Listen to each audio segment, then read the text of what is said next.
Welcome back to another vlog. Today we are on another team trip with the sales team here in the Bahamas, out of all places. This is the first time that I've ever been here, and I gotta say, like, it's super dope. It's pretty, it's clean, the water's insane.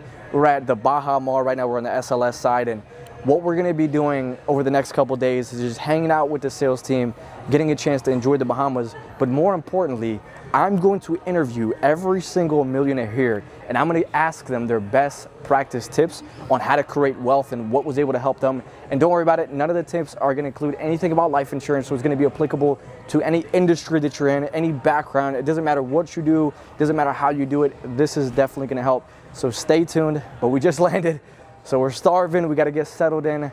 We're going to go find some food, probably find some coffee, just hang out, relax, and then we'll get our day started. So let's go. Whenever I travel, I do the best that I can to not break my routine. So we have shoulders and arm day. We're still rocking the bro split.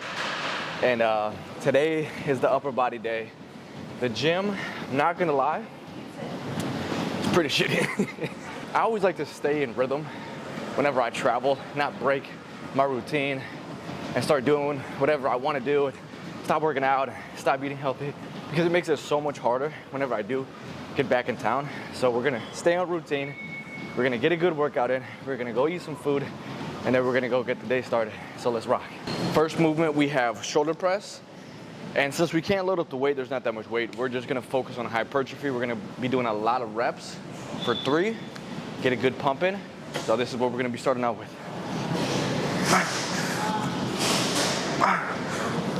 Tour of the hotel gym. This one's definitely trash. I think it's under construction. There's a bunch of stuff that's not even open. I'm gonna rate this gym a 2 out of 10. I'm not gonna lie. There's like a lot of people. There's really only cardio machines and like some machines, and then we have dumbbells. I mean, it's got really everything you need, but definitely it'll get the job done, but there's not much to it. Set 2.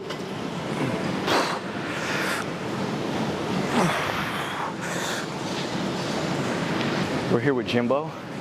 I like to call him Father Times. He's been with the company for 40 years. One of the GOATs. I think he's like 7 years old. He's hustling. Like 7 years old, still at the gym every day, getting his triceps in. How much do you think he's up right now on the trip? He's been here for 2 days. 2 days? How much do you think he's won so far? He's up 125. The funny thing about it, so if you ever go to Jim's hotel room, don't tell him I said this. Well, I guess he's gonna find out. But on his hotel room, you just walk in and all his chips are just like laying in the table. Please don't go pull up on him. But all the chips are just laying on there because he doesn't really care about the money. He just does it for fun. He likes it. He likes playing slots.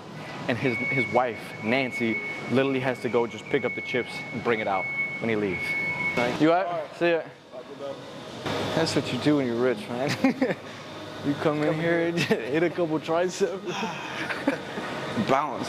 All right, we are finishing up the workout. It was an okay workout. There wasn't that much to work with, so we did some shoulder press, we did some shoulder movements, we did some bicep and tricep movements. So overall, W for what we had. We just focused on hypertrophy, just a lot of volume, focused on squeezing, really just feeling the mind to muscle connection, but got it in. The biggest part is just doing it. I feel like that's the biggest accomplishment, is just staying on routine, doing what you said you were gonna do, even though it's vacation, you know, even though we all just wanna hang out, relax, and enjoy the Bahamas. It's the first time that I've been here. It's absolutely beautiful, but sometimes you gotta do just whatever you gotta do. So we're wrapping up. We're gonna go get some breakfast after this and see where the day takes us. This hotel is huge, huge. Honestly, it's Vegas, but tropical. That's why I like it. I think I've come to the conclusion that's why I like it. Gambling, nice restaurants, except you have it on a beach. We are on a hunt right now for a Red Bull. I think I'm on a caffeine. Actually, I've had 3 cups of coffee. I'll take that back. Meal number 1 for the day, a no-cal protein bar, a Fiji water, and a Minute Maid tropical blend, 100% vitamin C. Lunch of champions. All right, so we got my boy Kevin here. Just to give you guys a little background, he started working when he was 18 years old. Now you're what, like 20, 22? 22. Just turned 22. And how much gross income do you think you've made since being 18? Just right at about $1 million. $1 million Yep. of gross income. Yep. So I want to ask you a question. When you were broke and had no money, Yep. what do you think was one of your biggest mental shifts that helped you start creating wealth? I would say the biggest mental shift was I realized that I had to get around people that were making that type of money to make that type of money in the first place, right? Because I came from working at Aldi making 14, 15 bucks an hour. I was like, hey, this isn't just going to cut it. So I found out that financial services is the industry that makes the most millionaires out of any other industry.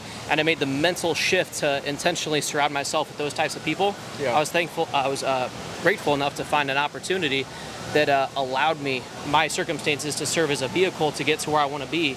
Yeah. And that's where 4 years later, instead of graduating college, 100 grand in debt, instead I made 7 figures.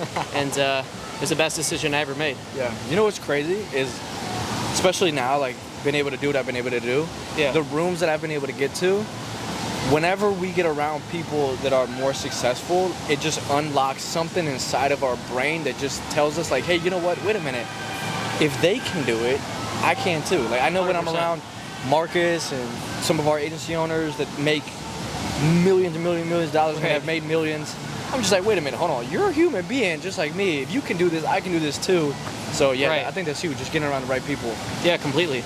Now, another question. So how do you balance delayed gratification and knowing that you got to go all in and sacrifice a lot into whatever it is that you're doing with enjoying life and being in the Bahamas and enjoying, some time for yourself?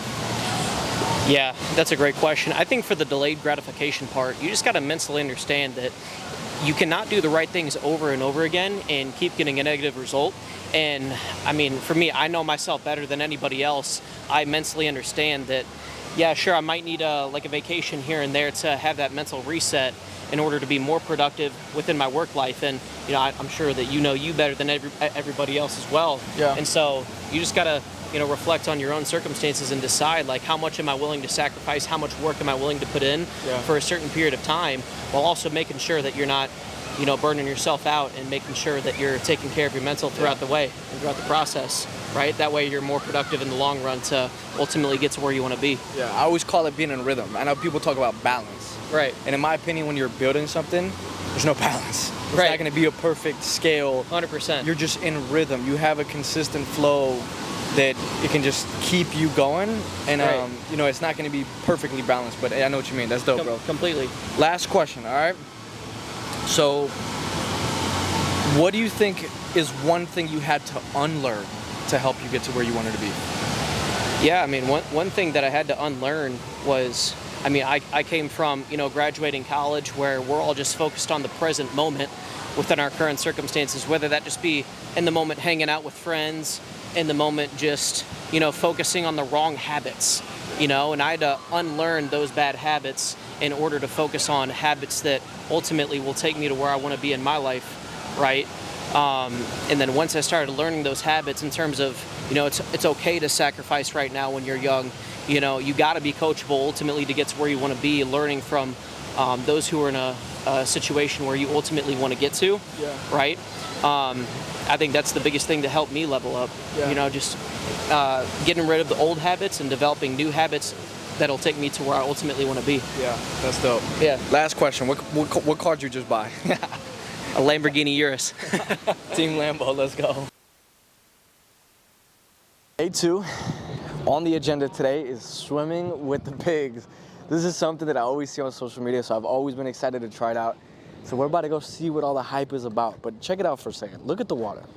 If I had to pick one thing that I like most about the Bahamas so far, it's the water. Like, I've never seen the crystal clear, like maybe St. Lucia, but then even then, like, it wasn't blue like this. It was more like a darker blue. So let's go swim with the pigs.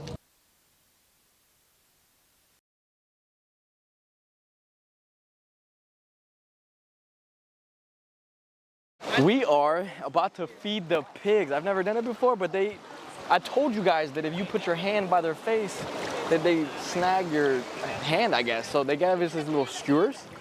Yo, check out this pig. It's 500 pounds. 500-pound pig. That's a whole middle linebacker. Put him in the pocket, yeah. Yeah. Hold on, do we just feed him? Is this what we're supposed to do? Hold on, boss man. Ski? He knows. Oh, I'm not gonna lie to you, I was not expecting them to just all charge me at once. You gotta keep your head on a swivel. All right, so we just got done feeding the pigs. It was honestly a great experience, but I was not prepared. So whenever we started, they just came rushing down. We were all in the water, and they were just like on a frenzy for these apples that we had in our hand. But it was a good time, it was funny. Now we're just gonna enjoy. We're on a private island right now with the team. We're gonna have some food, we're gonna relax. And we have a couple teammates, so we're gonna go around asking them a couple questions about wealth and how they got here. You know, we got a couple 7-figure earners. So let's go find out. Itself, was something I had to. How do you balance risk with like tactically projected, predictions? Like, hey, I think this is gonna work, so I'm gonna do this, or this is just like a flat out risk. I think just starting smaller and kind of making sure that everything's lined up in order, so that way when you actually unload the clip and fully dive into an investment or something you're trying to put into the business, that the play is going to work. No, that's a good place. Like, not just going all in right at once, but just like testing it, seeing how it does, and then being able to go. I know myself, one of the money lessons that I've learned is not to invest in something that I don't fully comprehend, because I've lost a lot of money just going all in on things that I did not understand, and I've lost a lot of money doing that. So I feel you on that one. Last question, okay? To somebody else who wants to make a significant income, do you think it's their habits that do it or their mindset? Like, what is more important if you had to choose one? I think the habits would win in the long run. If you do the right things consistently over and over and over again, agreed. You obviously will see the results. I think sometimes if there's a lot of people who are very smart and they have a great mind and they're smart people, but they play video games or do other things that aren't good habits, and those people in result, they're smart but they don't actually succeed. Yeah, the reason why I asked that question is because I know so many people that read all the books, they listen to all the podcasts, they sound good, they say all the right things, but then you look at what they've been able to do, you're like, yo, wait, what? Yeah, what they do on a daily. Yeah, like, what are you doing? So I agree with you, like, your daily disciplines is the most important thing. Like, obviously you gotta be committed to developing yourself as a human being, but your daily disciplines is what it's gonna all come down to. We need to go see Jake and just get him with the... Cheers. Cheers. I'm here with my boy Chris. He's made over 7 figures in his career, and I'm gonna ask him some money questions. But first and foremost, you moved to Puerto Rico. What made you move to Puerto Rico?